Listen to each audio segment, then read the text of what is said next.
on noin 1500 vuotta vanha perinne. Taitolaissatuksen tarkoitus on ollut selviytyä hengissä ja yllättää vastustaja taistelussa.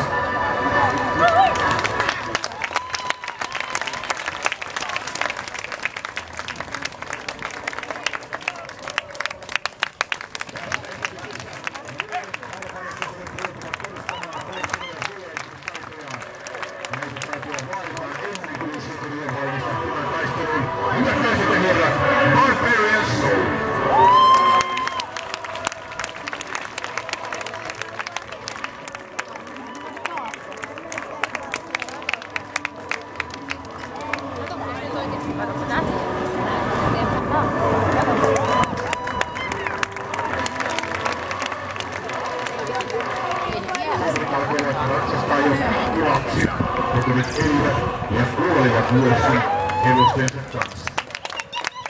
Tässä esityksessä tullaan näkemään hämmästyttävää taitolua ja uskomattomia temppuja hevosten kanssa. Nuoret soturit kilpailevat ja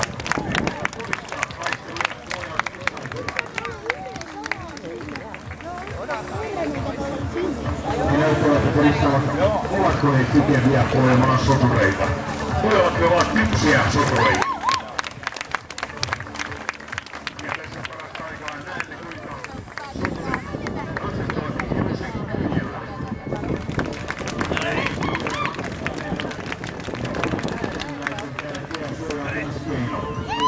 Nimittäin hevonen oli myös kihollisessa nimissä hallitsija sotasaalista. Hevosen henki oli arvokkaampi kuin ratsastajan henki. Niitä hevosta pyrkii tarttamaan